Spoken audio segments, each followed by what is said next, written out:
from an undisclosed location in the Great Western Desert in the land of the free and autonomous Native American people. The 2024 presidential campaign in its time to return all US land back to their rights owners. This is the Ben Zion Podcast. Techno-communism will win. Thank you for joining me again. It's just you and I, the basilisk, staring into the abyss of eternity.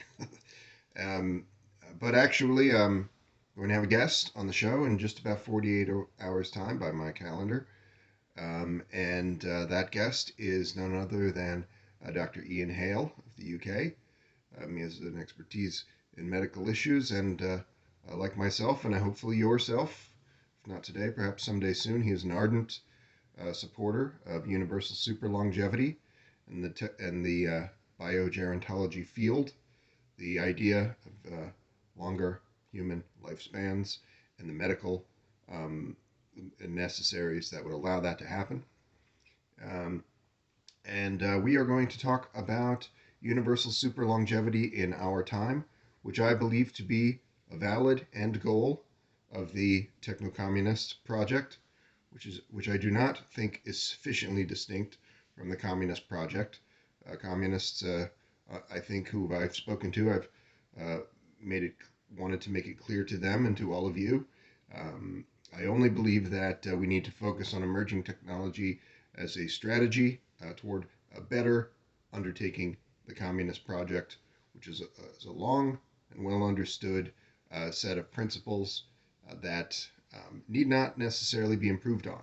What needs to be improved on is the human being who does not value, has been tricked into not valuing the importance of advanced technology, most particularly advanced algorithms, artificial intelligence, which will be the difference between seeing a world revolution in our time or no, and will be the difference between seeing as that world revolution occurs. In the wake of that, new mandates will become possible, such as there's not been a time where human beings had a public health service that treats aging as a disease and is able to reverse those sets of conditions. But I believe that is about to change, just as we're going to talk about more news to do with our artificial intelligence renaissance, or even the approaching singularity. Reasonable people can differ on what is happening there. I'm inclined to the latter. We're seeing an artificial intelligence explosion that will change society in ways that we cannot predict at this time. But we know that will be big. And maybe you and I can work together to try and be a little bit ahead of that curve, predict some of those things. Share it with your friends, particularly as I'm having a guest. We want to get some folks watching that. A little discussion of what tech is today, and most particularly its perhaps its most noteworthy and polarizing figure, increasingly polarizing, of course, Elon Musk. You would say, if this is the best of capitalism, it's pretty clear that it's not very good. This is a person who just does nothing but self-aggrandize and behave foolishly, taking credit for businesses that he really did not develop. He's a self-styled engineer and inventor, but he is not those things. He's just using the money that the CIA gave him to schlep up businesses, acquire businesses, and what's happening then. For the most part, those businesses are made worse. Find a promising business, tailor it, tweak it just a little so that it's within the State Department guidelines for what a tech company should be. That's what happened to so many firms. Some of the biggest firms in the world are effectively operating on this same set of guidelines. And Elon Musk, his career is even worse than some of these others, because if you look at all of his companies, even the one that we've talked a few times on this show, perhaps, the Neuralink company, but if you look at his other companies, they're effectively greenwashing organizations on a national scale, right? A Tesla is not that good for the environment. Its environmental impact and its development is significant, and it does not replace other automobiles in the way that the popular imagination, the lazy-minded popular imagination, is suggesting to you. The only thing that it's doing, this is why it's greenwashing, the only thing that it's doing is giving people a rationalization for why they should continue to allow the purchase and sale and distribution of automobiles when this sector and all petroleum products, except for the most essential business, a small percentage of that, all petroleum products should be illegal. Just as I say animal products should be illegal. These are the number one and two causes of climate change. The environmental devastation is horrifying, and yet we are not free in this country or any place really in the world, because they all serve at the pleasure of the fascist USA, insofar as these matters are concerned. We are not free to change that situation. We vote. The United Nations votes. Sometimes there are popular referendums, even here in the United States, suggesting action on climate. They are ignored by the fascist powers. The United States has spent a long time putting itself in a position to do precisely that. Force us all to our doom. Capitalism. It's not really a brains kind of operation. You should not have fascists in charge. That's why I'm running for president of the United States. I have one promise that I make to the American people, and that is that I will disband the United States. I have written an executive order, and it details how the United States will be dissolved, and it will be placed under the administration of 13, increasingly larger with more duties, but 13 existing groups of tribal councils of Native American folks who will then be in charge of the 50 states, which will continue to exist in name, and the infrastructure of all of these things will not change significantly on day one.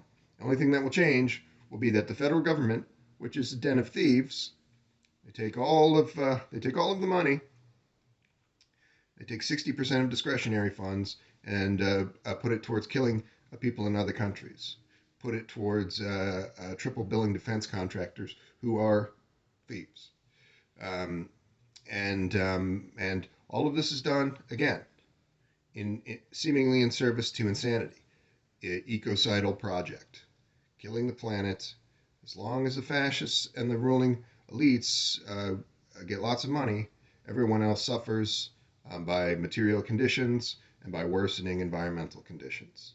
It's an unsuitable system, and you know this in your heart of hearts. That's why you should vote for me. If I'm not on your ballot, you're going to write me in, I hope. It sends a strong message. This seems, you say this seems like an extreme measure. No, the extreme situation is going to be in a few decades when you fail to do things of exactly this kind, and you're no longer living like a human being with a nice house. You're living like an animal because global conditions have worsened exponentially. That is the situation that we're talking about when we say a climate crisis death spiral. Huge numbers of people being displaced by worsening weather effects and other effects of this kind. Huge numbers of people not having less and less food and water to go around. That's a pretty serious situation compared to dissolving one fascist country and restructuring it. That's a relatively small matter.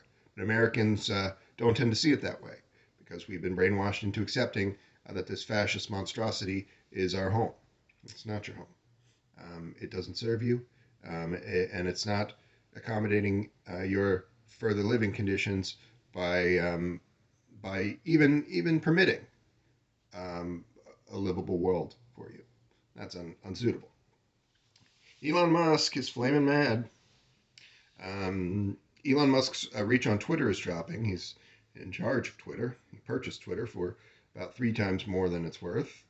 And you say, why spend $45 billion on Twitter and then have it just destroy its valuation and you've already bought it for more than it's worth. Why doing this dumb thing? It's lost many billions of dollars.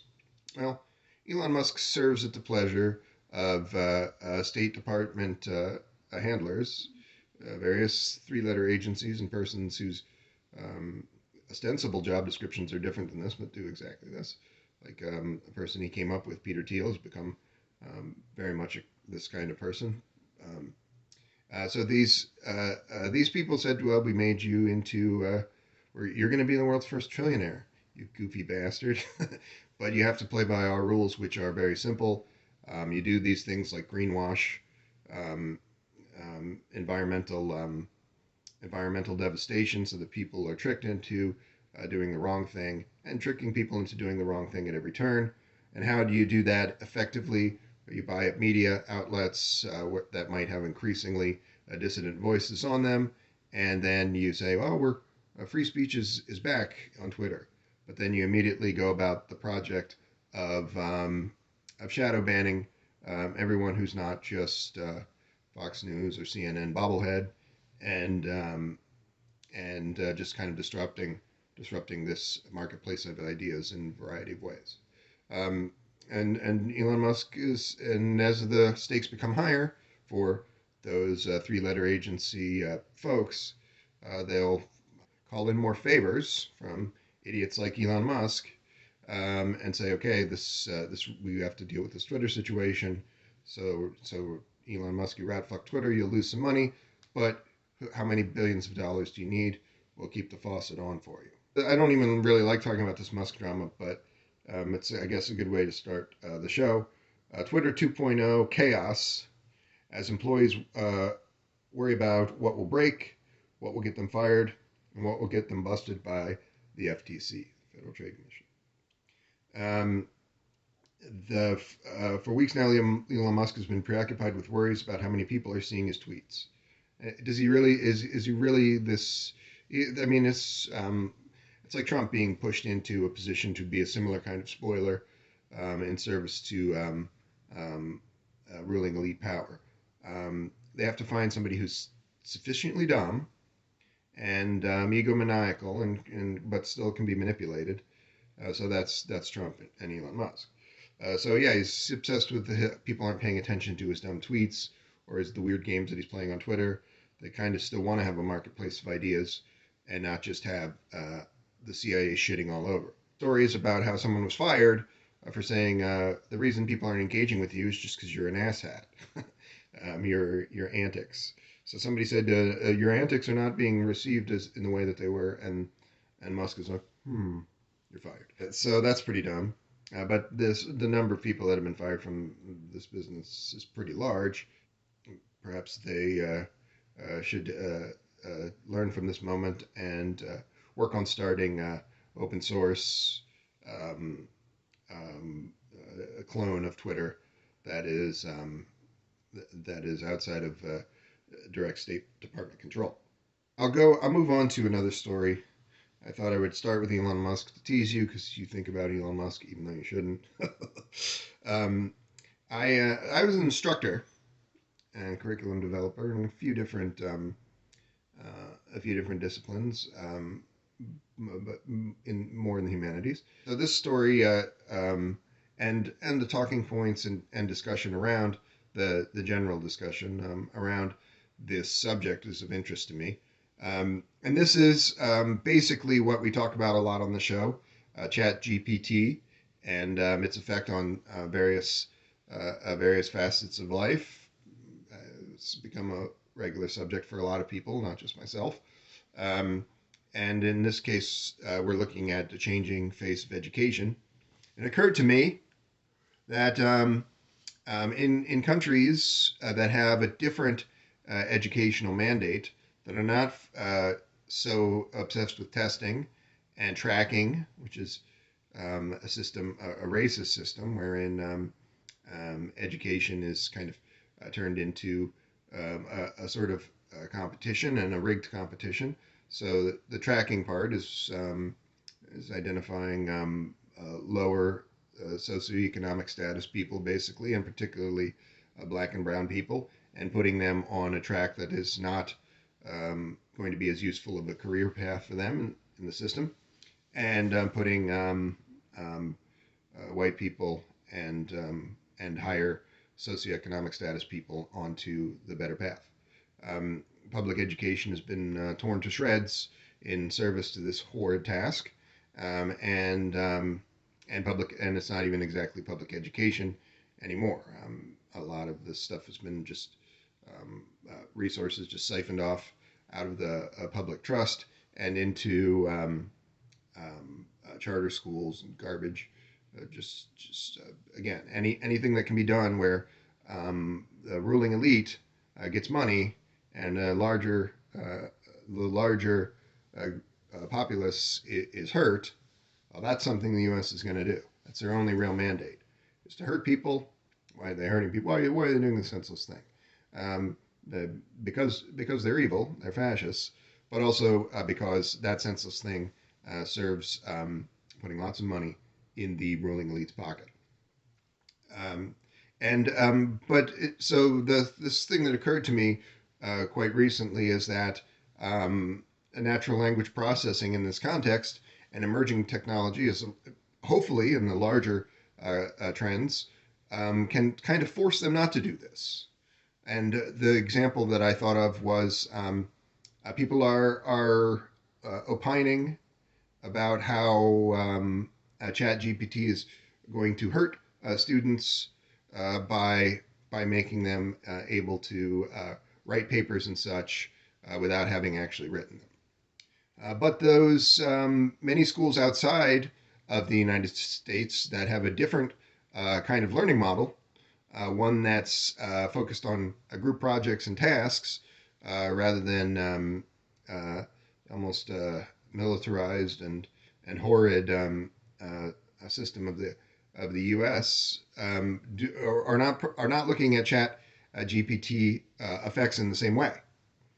They're thinking, well, now our student work groups can do more work.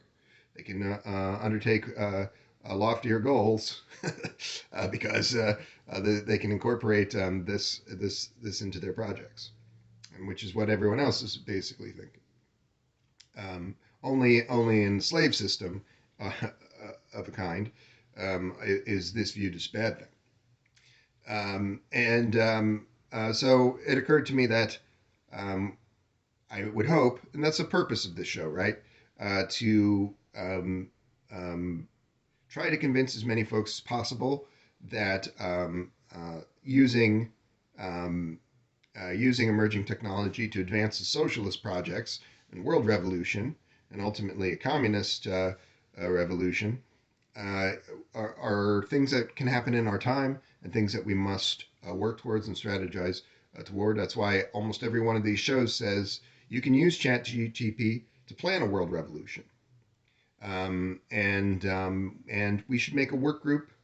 You know, we're not little kids in a specialized school outside of the U.S., but nevertheless, we could make a work group to figure out how to use emerging technology like this to better spread this word and build projects toward that end. So this is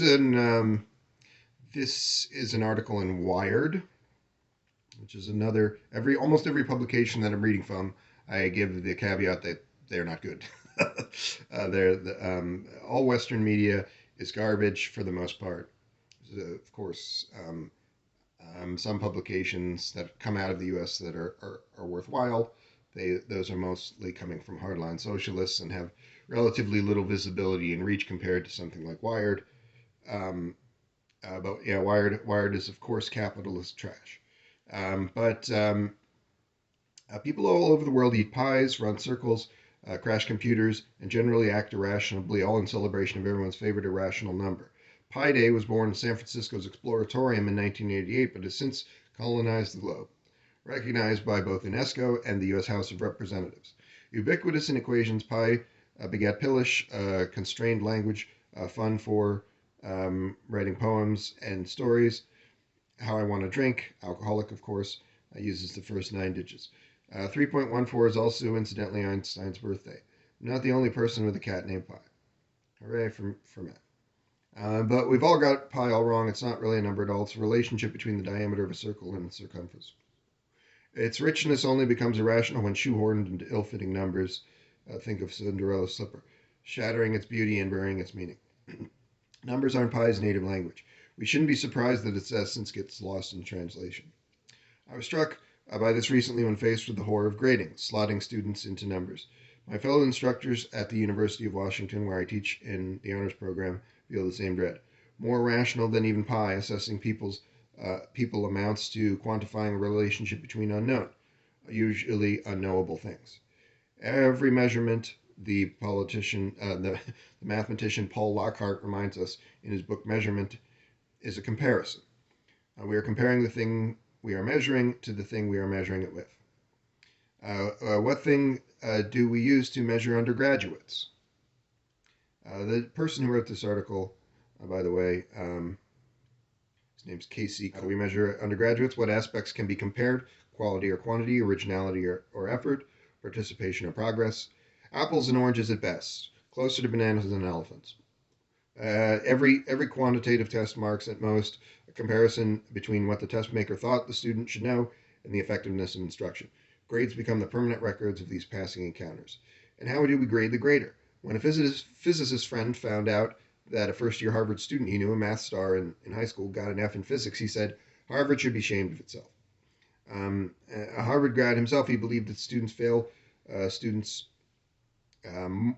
far more often than students fail schools. Some STEM profs, I'm told, tell the class at the outset that half of them will fail. I give that teacher an F. Again, going back to what I said about schools that are just more influenced by socialist principles, are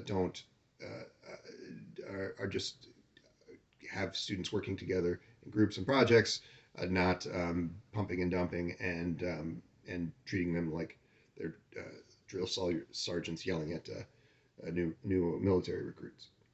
I'm not alone in my discomfort with the irrational business of ranking, rating, and grading. The deans of Yale's and Harvard's law schools recently removed themselves from the ranking of U.S. News and World Report, followed by Harvard Medical School and scores of others. Rankings cannot meaningfully reflect educational excellence. Harvard Dean George O'Daly explained. Rankings lead schools to falsify data and make policies designed to raise rankings rather than nobler objectives. Quote, nobler objectives. The very thing that's been eating education is now devouring everything else. My doctor recently urged me to get an expensive diagnostic test because it makes our numbers look good. That guy should be in jail. The failings of the neoliberal death care system are a trigger for me. So let's stay on subject. Her nurse asked me to rank my pain on a totem of emojis. Then after the visit to rate my experience, the numbers are all irrational. And rather, like the never-ending digits of pi, there seems to be no end to them. Yeah, this is not an inescapable force of nature. This is capitalism, a system that has been excelled by others in the 20th century, which were then violently suppressed. We do our best to brush off the annoying swarm of asks that shadow every restaurant meal, plumber visit, plane ride, pleading for points, stars, likes, thumbs up for middle fingers, if only because they're nibbling away at our sanity. The true cost, however, is more than irritation. Misunderstanding measurement misunderstands understanding itself. The ubiquitous, incessant surveying smothers knowledge with noise, drowns out the information we actually need for finding how things work, what's going on, what we're doing, what actually matters. You don't even think about these things like abolishing livestock systems or abolishing petroleum because you're in a sea of entertainment and misinformation and in a lifestyle that's been forced upon you that's much akin to wage slavery, or for 60% of you is literal wage slavery, and that and you have no choice but to ignore what you really should be thinking about and doing. You do have a choice. You can turn off the television, and you can take to the streets and tell everyone you meet to do likewise, and you can start a revolution. That's your choice. But the conditions are such that people effectively have not had a choice in the past. You have a choice for the future. Keep that in mind. For starters, we should suspect any measurement that doesn't acknowledge what compared to what. Counting the number of COVID deaths without comparing it to the prevalence of the virus in the population gives us no clue to its fatality, to how many people recover or linger in long COVID, or even which variations are trending. We can't know those numbers, because the United States is actively suppressing them because they're just covering up everything that's happening. Since no one's counting anymore. Denominators have disappeared again. Or take the simpler case. You can measure the length of a rug by comparing it to marks on a tape measure as long as someone, e.g. the National Institute of Standards and Technology, NIST, keeps track of what's a foot, so to speak. What is a foot?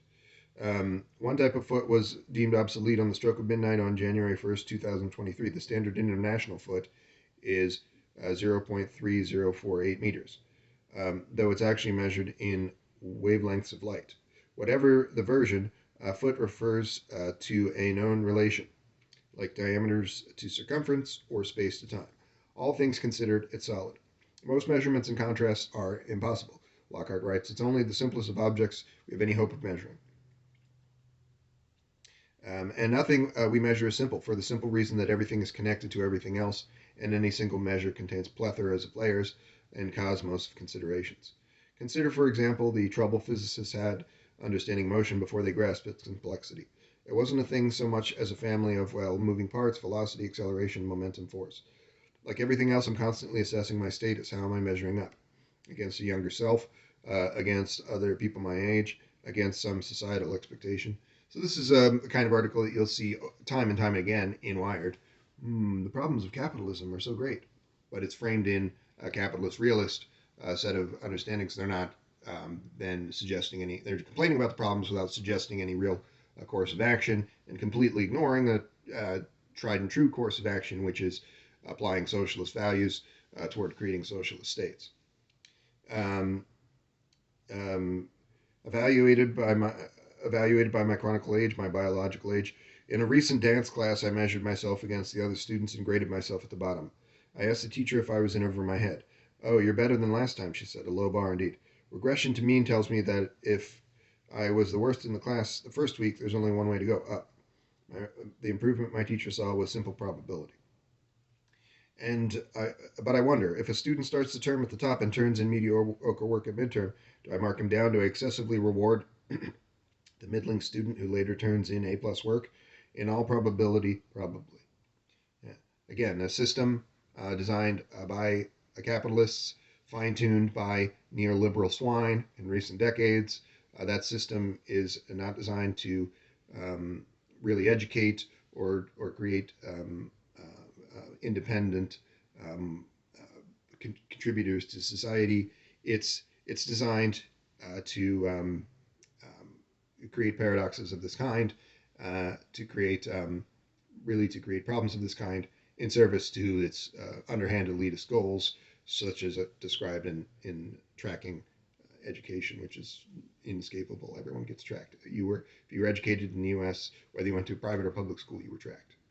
And you were tracked, and you benefited by being, presumably were harmed by being a low SCS person, or a targeted black or brown person, and you benefited by being not that thing, being a higher SES and or white person. Aging accelerates the urge and maybe the need for appraisal. Some people track their waistlines, some count steps, others seem peeled to portfolios. Many compare themselves to others. I think this is pointless, since we know the feeling of wellness, like wealth, is relative and personal. Friends who hang out with rich people feel much poorer than I do. Science and tech, in contrast, obsessed with getting measurement right. NIST exacts precision from everything under the sun, including sunlight, rocket thrust and alcohol levels, smoke alarms and earthquake, probability, the spiciness of food, and the price of peanut butter. The people who I met who work in these metric-focused jobs are not dialectical materialists for the most part in the West. They're not applying this level of rigor to other areas of their world, as you suppose they might be more inclined to do working in that job. They're just they're liberal trash like everyone else. It sets standards for fathoms, furlongs, leagues, acres, and of course the foot. An uncertainty budget accompanies every measurement accounting for uncertainties in elastic deformation or instrument geometry and reproducibility. Sometimes authors get creative. Perhaps the best uncertainty statement ever written, according to a source at NIST, was from Dr. C.H. Myers, reporting on his measurements of the heat capacity of ammonia. We think our reported value is good to 1 part in 10,000. We are willing to bet our own money at even odds that it is correct to 2 parts in 10,000. Furthermore, if by any chance our value is shown to be in error by more than 1 part in 1,000, we are prepared to eat the apparatus and drink the ammonia. Don't do that. The biggest issue NIST faces, as I do with grading, is noise. The thick dusting of extraneous stuff that clouds my view messes with judgment. It's not possible to separate students' performance in class from everything else going on in their lives, including whether they've slept or eaten. Hungry judges unable to separate their stomachs from serious decisions are less likely to grant parole than judges who've just had lunch. How can you ever hope to use my favorite math term to deconvolute under those conditions? Yeah, and you can't. And that's why conversations about things like applying artificial intelligence to the justice system are not very meaningful when undertaken by capitalists, which capitalists are the people talking about, oh, we're going to fix this or that. They're not going to fix anything. I've said it 40 times on the show. Capitalists had access to a tremendous amount of new automation in the 20th century, and life has gotten worse. We're now on a climate apocalypse, a death spiral. Material conditions have gotten worse. Inequality has gotten worse. And people like this will not recognize that. They'll always nibble at the edges of it and describe the problem and complain. All this person's doing is complaining about their job, which is legitimate, but it's not legitimate if you're not actually discussing the problem. And that brings me to our second article and the remainder of our conversation. And this is from a thread on Reddit, and it's describing some other headlines. U.S. experts warn AI likely to kill off jobs and widen wealth inequality. Yeah, all of those futurists and techies were lying to you, right? They were telling you a slightly more elaborate and science fiction-y tale that's not dissimilar from trickle-down economics. They're telling you that allowing the ruling elites to have their way with you and control all of these properties, develop all of these properties for themselves, will benefit you. When you know, in your heart of hearts, that is a lie. And now, when they have data that suggests, oh, that's not what happened. Oh, sorry. On to the next lie. That's what techies are across the boards, almost without fail. And that's certainly what the Transhumanist Party is. That's why I left them and rejected their nomination. They nominated me for president, but then what they were doing is running interference for a for-profit healthcare system and other ruling class interests in the middle of a pandemic, causing people contributing in their own small way, because it's a small organization, to the death of many millions of people at a time when I had just gotten coronavirus while on the job for them, passed on to someone else, who then passed away. Someone close to me died because of this contact, this pathogen, and people close to me have since died. So you could say, well, that's an act of God, right? That Gennady Stolyarov and Zoltan Isfin didn't murder your friend. Okay, but they were actively trying to murder other people. These are all murderers, that's an unfortunate situation for the United States, that there are these neoliberal operatives, these think tank rats, and these various people with only with a State Department list of demands in mind for every aspect of society, so that they'll, when a pandemic comes, they'll do the opposite of what should be done, which is pushing for strengthening public health service and appropriate responses. They're only serving private wealth. And what happens when you actually look at the numbers? U.S. experts warn AI likely to kill off jobs and widen wealth inequality. Not just a couple of people being laid off at Google. You say, oh, Google's, they're already a defense contractor. Those people shouldn't have gone to work. A Marxist will say those people shouldn't have gone to work for a defense contractor. They're bourgeois and they should have lost their jobs. Okay, I guess you can make that case, but the implications of this kind of thing are more significant than one than people working at one place. And while many workforce experts say the fear that ChatGPT and other artificial intelligence technologies will cause unemployment to skyrocket are overblown, they point to another fear about AI, that it will widen the US's already huge income and wealth inequality by creating a new wave of billionaire tech barons, at the same time that it pushes many workers out of better paid jobs. Hopefully, you can attempt, maybe you're smarter than Ben Zion, maybe you can find ways to do it better than I am, can attempt to be a catalyst to convince other workers, not just of the need for revolutionary action, but for revolutionary action in the context of emerging technology, which is fundamental emphasis of this show.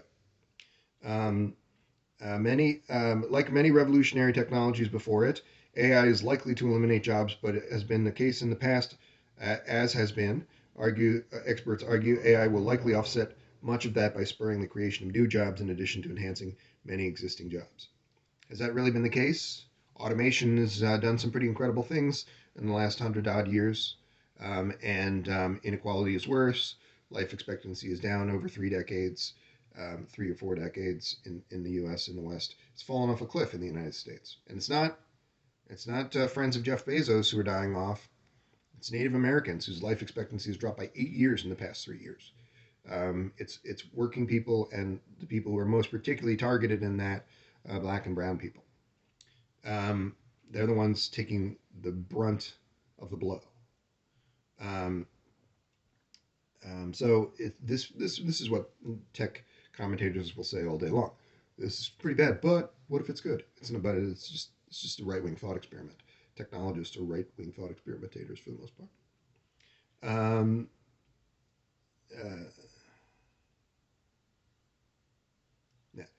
So of course, people on Reddit they're also just like liberals who kind of are just smart enough to sort of recognize a problem and then completely ignore discussing what should actually be done. And what should be done is encouraging revolutionary action and using this situation to build a critical groundswell towards changing this specific set of institutions that are killing the planet and killing you, namely the fascist USA and its odious Western allies.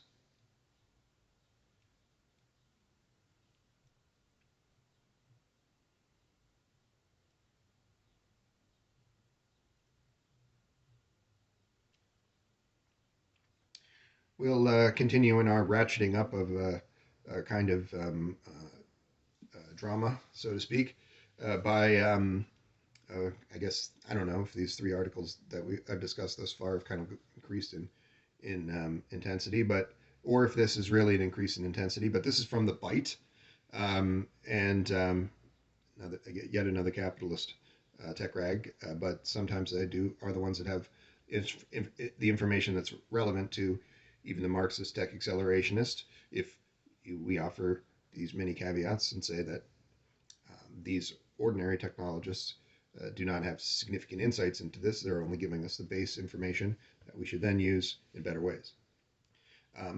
This is by Maggie Harrison. A former Facebook exec says AI will soon simulate the human brain. Wow, that's kind of cool. Emulator Gator. That's the subtitle. John Carmack, a Doom creator, a father of virtual reality, and premier disgruntled Meta employee, believes humanity is on the cusp of artificial general intelligence. I think that almost certainly the tools that we've got from deep learning in the last decade, the famed programmer told Dallas Innovates, will be able to ride those to artificial general intelligence. As far as how to get there, all we have to do is figure out a little thing called consciousness, and we'll be simulating the human brain in no time. Bold statements from a person who's not studying the human brain. The thing we don't yet have is sort of the consciousness, the associative memory, the things that have a life and goals and planning. Carmack continued. I mean, forget human brains. We don't even have things that can act like a mouse or a cat. But it feels like we are within striking distance, he added, of all those things. It feels like that. And again, I said this probably a dozen times on this program. Capitalist technologists love to do this sleight of hand where they talk about how important artificial general intelligence is and mimicking human consciousness is because they're not at all interested in building tools for uplifting the bulk of humanity. And so they will divert your interest into this area of a mechanical Turk, of consciousness, a weasel word of little significance. Because this is, I've said this a few times, this is effectively crypto-fascistic sleight of hand, a specific kind of strategy to get you, to keep you from becoming ultimately this hive mind, this thing in your lifetime that is an empowered human race using these advanced algorithms and technologies to your benefit. This is a way of curating this discourse so that it's not going to as quickly directly benefit humankind. So that's what this guy is doing because he's a capitalist. He's been a capitalist for a long time. Murky and cloudy. To Carmack's credit, artificial intelligence has come a very long way in the last decade. And the current AI tools are impressive enough. A revolution that he attributes to deep learning and deep connectionist AI models. Still, that consciousness thing that Carmack says the field is lacking, or machine sentience, or whatever you want to call it, is also a main point of contention within the industry and beyond. Yeah, a main point of bogus conversation. It's certainly missing from existing products, but it's also difficult to lay out any kind of roadmap for reaching consciousness-infused AGI when no one really knows or agrees on what it would look like. And while Carmack didn't offer Dallas Innovate's solid definition of machine consciousness himself, he mainly seems to think that the speed of innovation begets the speed of innovation. Because we've gotten this far, of course, we'll get that far sort of thing. Yeah, capitalist technologists are always making these kind of leaps, and it's almost always painted over with this veneer of capitalist realism so that it's not connected to inspiring you, which is what I hope to do, to appropriate, seize the means of production in tech, and use it to create a sustainable and humane economic system. They don't want to do that, and so they talk about their mechanical Turk, their idealized mechanical Turk. It's not even a real guy. Sometimes it's a real guy. Sometimes it's Sophia, mechanical Turk gag, a couple of others, but that's not even a real guy. It's in the rarefied space.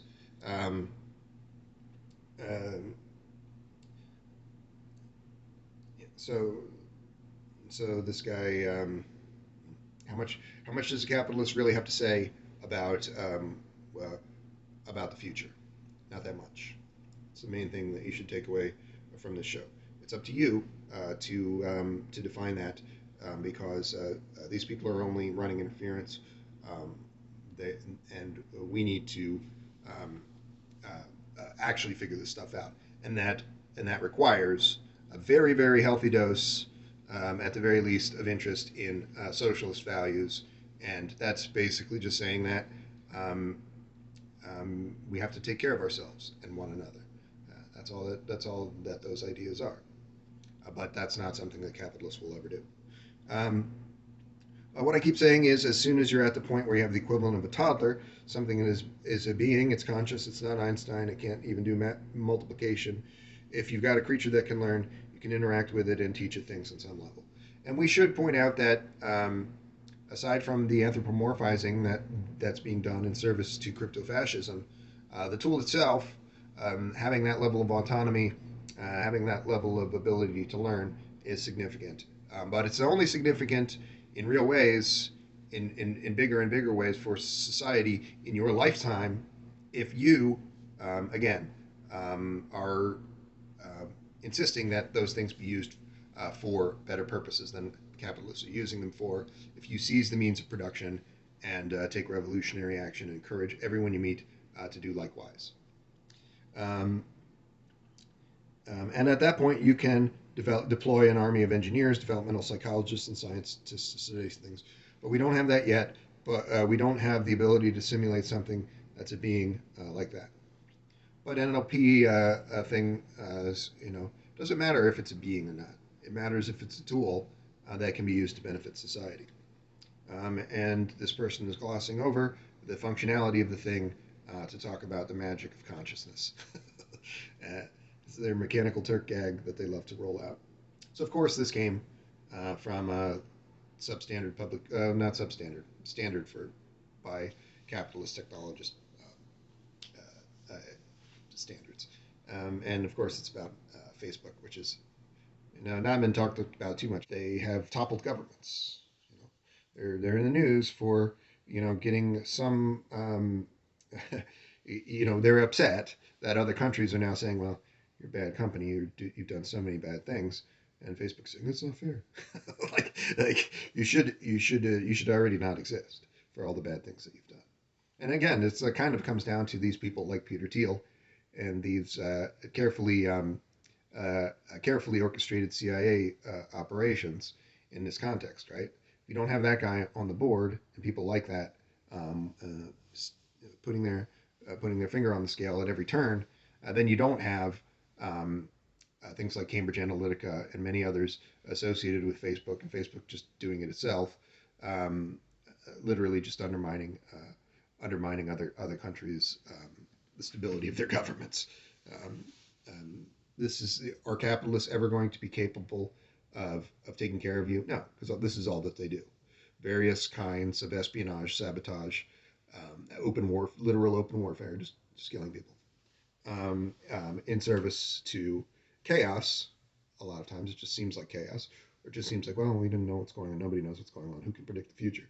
But it's just creating chaos to then allow the State Department folks to come in and steal and see that governments are run poorly so they can continue to steal.